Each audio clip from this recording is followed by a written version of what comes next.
When you're ready.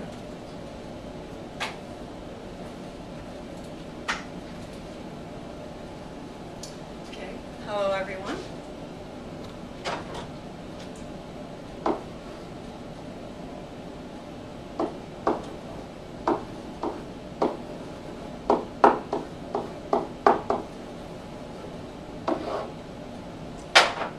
$7.8 billion. Do you guys have any idea what that could possibly represent? Well, I don't expect you to know. Don't worry, that's rhetorical. This is actually the amount of money that alumni gave to their alma maters. They donated it to their alma maters in 2011. Now, that is actually just a portion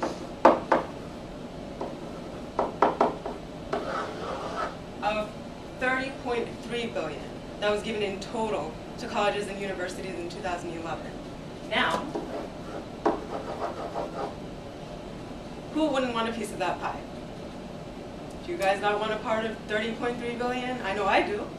So, as a part of our program in alumni giving at Rider University, we need to increase the amount that we're getting from alumni. We have new initiatives going on all the time, and we need to be able to fund them. We can't have the stagnant rates that we've actually been having lately. It's, it's counterproductive to what we want. Now, as our goal, what we try to do is we try to maintain relationships with alumni in order to get them to keep giving. But the thing is, would you want alumni to just give once? Is that enough for us to raise money? No. We have to have them keep giving to us. And do we want them to give the same amount the whole time? No. We need them to increase the amount that they're giving to us over time. So they need to consistently give more to us in order for our whole department to be effective, in order to be able to fund the initiatives that we have. And we have several initiatives at Rider University. I mean, we need better technology, better resources, and better facilities. I know that we just built a new academic hall here, North Hall. Has anyone been in there? The Fine Arts Building? It's a beautiful building. Who's funding it?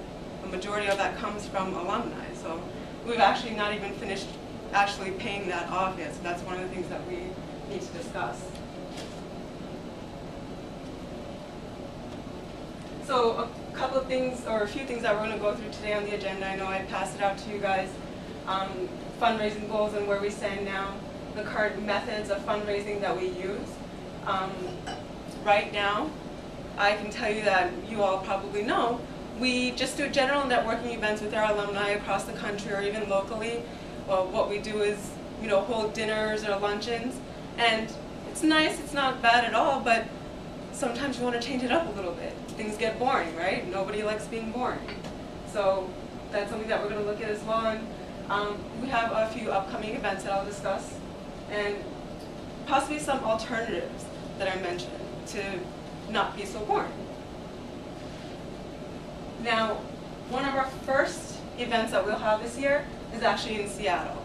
We have a major donor that has donated a substantial amount of money, so we're going to go there. That's Seattle for you. And we're also going to be going to San Francisco. We have another major gift donor that is out there, and we want to go to the places that our major donors are at. I mean, we have to be able to connect with them. We can't just talk to them on the phone. And that is San Francisco. Golden Gate Bridge, anyone been there? No? Yeah? It's beautiful, beautiful. Some other pictures there. Now, one thing I actually do want to point out is that when we go to these events, we have to make sure that we connect properly with our alumni. Now, this is a picture of Washington State University, and when I talk about engaging with the donors in order to get more, we have to engage with their community as well. Now, in Seattle, this is Washington State University, and I know when I spoke with one of you guys prior to the presentation today, you told me about this, so that's why I put it there. Thank you. It was actually Chris. Now, normally in football games, we have tailgating in the parking lot, right? What does Washington State University do? Because they're by the water, they actually have something called boat gating. Isn't that exciting? Wouldn't that be nice if everyone just had boats and could stay next to the stadium and party? So that's really unique. If we can connect with our alumni more than just by connecting with them and what they like and with their community, indirectly we'll be engaging more with them. And this is actually a golf course that we have in San Francisco. So these are a couple of ideas that I'm shooting out to you. Are you guys catching on? Things that we can do? Anyone have an idea? Sailing or using boats somehow? Yeah, absolutely. Sailing and using boats. That's definitely something that we can do. And actually, as a fact, we know that a lot of the alumni that we do have, and we're talking about groups of 10 or 15 people in Seattle, they're actually yacht owners, sailboat owners, boat owners. And in terms of cost effectiveness, we usually have our alumni host the events for us. We'll pay for catering or things like that. So if we can have them hosted on their boat, that's really nice. And you only have about 10, 15 people, so it works out very well. And in terms of golf courses, now, golfing is something else we can do. How many people have golfed before? Okay, fair amount of you. Do you guys enjoy it? Do you consider it a leisure activity? I know you do, Chris. Perfect. So golfing is also something else we can do. This is actually a picture of Harding Park Golf Course in San Francisco. It's fairly new. It's very beautiful. It was built in 2003. And in terms of cost effectiveness, one of the concerns that I know a lot of us will have is that it's expensive hosting a golf event. But we won't necessarily be paying for them. They'll be paying per person. And we know that our alumni in California, in San Francisco, they're very active golfers. And if you consider the fact that they're wealthy donors, generally speaking, it's expected. So what we can do is hold a golf event. They'll be paying, and I know over here, it's roughly $145 per person. It's not much for them. They enjoy it. We'll go out there, we'll go network. And it actually shouldn't be a concern because one of the other important things is that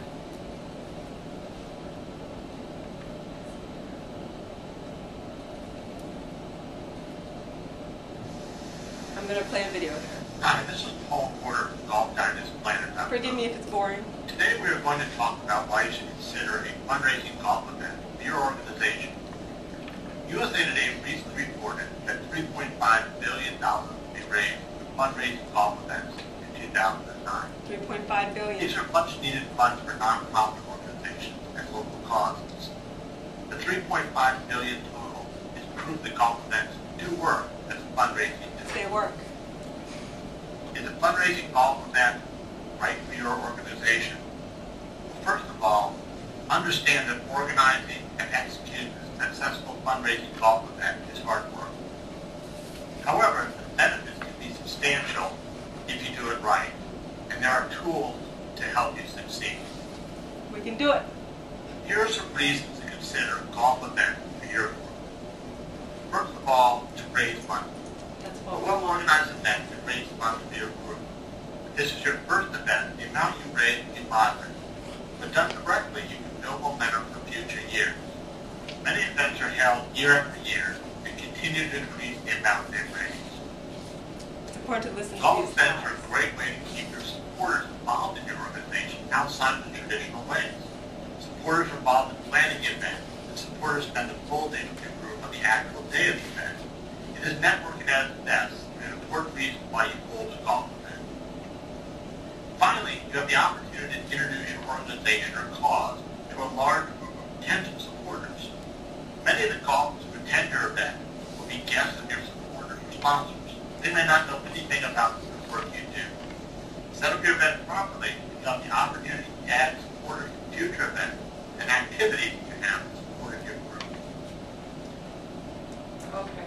So a couple of things that I just want to go over with you guys. They listed some benefits of holding a golf event, but it doesn't necessarily only have to apply to golf. When you hold any kind of event where you're engaging your donors, whether it be boating or golfing, which are things that are just easily accessible to us in this case, Here's a way. we're going to see that the benefits are that, as the video mentioned, I don't know if you guys could hear it clearly, so I just want to brief you on it. It keeps the donor engaged now, and it's very likely to keep the donor engaged in the long term, and that's very important because, like I said, we don't want the donors to just give once. We have to keep them giving. The second is that the opportunity to develop annual or repetitive events and potentially increase donations over time. Like I said, we don't want stagnant amounts of donations, we need to increase over time. And if we can create something like an annual event, biannual, it doesn't have to be every year, you know, whatever we can manage, because it can be time consuming depending on how it's done. It can increase the donations, so that's definitely what we want. And the third thing is that gaming and leisure activities provide greater chances of attracting families and friends. You know, it's not just our donors who go golfing. A lot of people go golfing, and many times they might invite their friends. And during networking and talking, we might be able to get them to give. So having potential supporters from this cause is very important. Even though we're part of alumni giving, we don't have to focus just on alumni. We can bring in all groups of people, because ultimately the goal is the same. We just need more money. Now, if you sum up everything that we've kind of gone through here, we're going to go through the what. And the what is that we need more donations and more money. We're working on a theme of more. And how are we going to do that? Well, we need to increase the alumni involvement. We need more alumni involvement. That means engaging the donors with activities like golfing and boating or whatever else it may be that we come across in further group activities that we have. And we also need to have more awareness. If they're not aware of what's going on at Ryder through the networking events that we have, they're not going to know what they're giving to, and they're not going to want to give. So, you know, we have to make sure that we get the information out there to them. That's really pivotal. And in order to achieve the how, we're going to do that by engaging them in activities like golfing and boating, and we're going to provide them with more information. So we have what we're going to do, how we're going to do it, and we're going to achieve that by implementing more engaging activities and more information. So we really have to make sure that, you know, we know what we're saying, we know what we're doing. When we talk to them, we have to make sure that they're enjoying what they're doing. If they don't enjoy it, they're not likely to donate it. We really don't want that, right? So we have to get them to give and provide them with the information.